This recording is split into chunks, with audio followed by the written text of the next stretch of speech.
Hi, this is E.W. Claville, and you're listening to the Claville Report. The economy. What happened the last 2 years, and where do we see it going next? As we all know, the year 2020, we saw something that took place in our world that we haven't seen in 100 years, a global pandemic. We saw the world literally be taken over by a disease that we didn't know, by something that were taking people's lives that we had no vaccine for, no cure for. And we ended up having to shut the entire world down because of the global spread of COVID-19. With shutting the world down, economies went into a tailspin. Countries, localities, and even families dealt with how they were going to meet their basic needs: food, shelter, clean water, and even to keep society moving. Well, fortunate enough, the world was able to figure it out. In our country, we were able to provide stimulus. We were able to provide funding for institutions to continue moving. We're also able to bolster our economic way of investing, our stock markets. We saw our schools continue to flourish. We saw learning go from in-person to virtual. We also saw individuals able to continue to feed themselves, to eat, also to continue to have the basic needs of shelter and the like. More importantly, we also saw the medical industry, our hospitals, our clinics, pharmaceuticals, work overtime in order to bring a cure or a vaccine to the world so that we can overcome it. And to this day, COVID-19 has waned, it's still here, but because of vaccinations, because of future immunizations, we know that our society is better protected against this unknown killer and possibly future. But in the midst of all that, we had to deal with the economy. We had to deal with the ramifications of shutting down the world economy. Now, think about this for a moment. Globalization, when I was in college in the 90s, I remember the talk of globalization in international relations. Globalization, the world coming together, the world being merged together, the world under one economic framework, the world working more closely together in order to fuel supply and demand. At the time, the country of China was more of a closed country, but then it opened up and more manufacturing started going from the US and also other Western nations into more developing countries. And we saw the boom of prosperity in those countries. Fast forward, of course, there was some give and take as it relates to prosperity, some countries becoming creators of products, others becoming consumers of products. But all in all, the economy continued to move. It continued to go forward. And individuals continue to prosper, continue to live.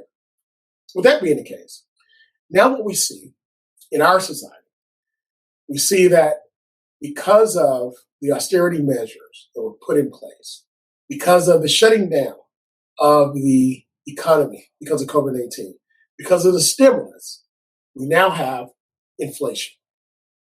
Inflation today, well, actually 6 months ago, where you could buy a gallon of gas for maybe $2.50 or less, was over, in some places, $10 a gallon. $10 a gallon. Here in the United States, prices were out of control. Even in other places, the ability to buy simple produce was astronomical, the price for it. Even today, you see the prices of eggs at $5, $8, $10 for a dozen eggs. Because of this, individuals see a strain on their budget. Homes are having to make the hard decisions about what will they buy today? What will they do today? What will they actually sacrifice in order to have for this day? These are hard decisions that we all make every day, every month. However, they're being made more and more and more in every single family, even families that did not have to or thought that they would see themselves being able to do it. We find ourselves with homes that are making over $100,000 report being strained or being pushed to the limit. So when we take a look at the big picture and what is transpiring, what is taking place in our economy, we ask ourselves, what are we looking at today and what will we see in the future? So we see where prices in the United States today have gone down. They're coming up slightly, but they've gone down and they're $1.60 or $2 less on average than they were this time last year. We also see where the prices of certain goods and services has also come down, but the price of others have gone up. Some staples, such as eggs in grocery stores. We see where companies are making decisions to cut labor forces. We're not talking about hourly wages. We see where hourly wages are going up to get people to work. Some of your local fast food restaurants are offering $15, $18, $20 an hour just to come to get hourly workers to work. The opportunity is great for individuals that are looking for that opportunity. However, we do see where individuals who are highly skilled that are now looking at their jobs being cut. Where do we see this? More so in the technical field, tech field. Amazon, Microsoft, and others have announced the laying off of not just a few hundred, not just a few thousand, but tens of thousands of workers who are engineers, computer engineers, and others in the technical field. We see individuals that are making $70, $75, $80, $90, $100,000 now saying, I'm looking for a new opportunity, a new job. This is unprecedented as we look at how society is moving forward in technology. Is it a new norm, or is it the reality of what is not just now, but what is to come? It's very possible. But when you take out over 25,000 or 50,000 people in a country who work at companies that are making six figures, that's a lot of money being taken out of the economy. That's a lot of lives that are upended. That's a lot of persons that have to make different choices about what they're going to do. But in like manner, we also see individuals who are the hourly wage workers. We also see individuals who are having still to work, what we call the gig economy. They're working their regular job, but then they have another job that they're working. They're working 10, 15, sometimes 20 hours on that job. So, and then from there, they leave work and they engage in what's called the gig economy. They have spending money. Some working for Uber, some working for Lyft, transportation, rideshare companies, or delivering product, delivering food, delivering groceries.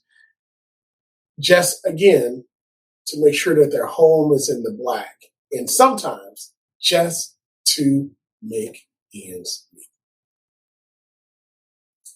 These are hard decisions that these families are making. These are hard decisions that we all are making every single day. And then when we take a look at the future workforce, students, higher education, even K through 12, students are now having to make the decision as the country gets ready to bring back millions of individuals back into repayment status of student loans. Now, keep in mind, for the last 2 years, about 2.5 years now, individuals have not been paying their student loans because they've been on pause, because of the pandemic, because of the shutting down of the economy, because of the high interest rates, because of the waning and the of stimulus that was provided in order to stimulate the economy during this time of global unrest. So now we have millions of individuals who are in the economy that are working, having now to factor back in hundreds and sometimes thousands of dollars a month in repaying their student loans. This is on the back of the rejection or the challenge by the U.S. Supreme Court, the case at the U.S. Supreme Court challenging whether or not the federal government or the White House unilaterally can forgive a certain portion of student loans. Now, we know that also during the pandemic, there were a lot of forgiveness that was provided by our government to a lot of industries. If you were a small business, you received a small business loan from the government under a certain stimulus plan, the CARES Act. If you showed that those grant funds, that loan went to salaries, then it turned into a grant and it was forgiven. So we had tens of thousands of individual companies, small businesses, partake in that program in which the loans that they had were forgiven. Can we see this moving forward for students? Do we need student loan forgiveness? Do we need student loan bailout? Many would say yes, but then some would say, why should taxpayers be shouldered with that responsibility? Well, this is nothing new for our government. We forgive loans all the time. We bail people out all the time, bail companies out all the time, banks, all kinds of industries. We bail them out. It happens. Why not students? But we'll see what the Supreme Court says. So now as we take a look at the next 6 months, the laying off of highly skilled workers, the ramping up of the gig economy, students going back into repayment of student loans, which is about $1.7 trillion in student loans and counting, the pending forgiveness of a certain portion of student loans.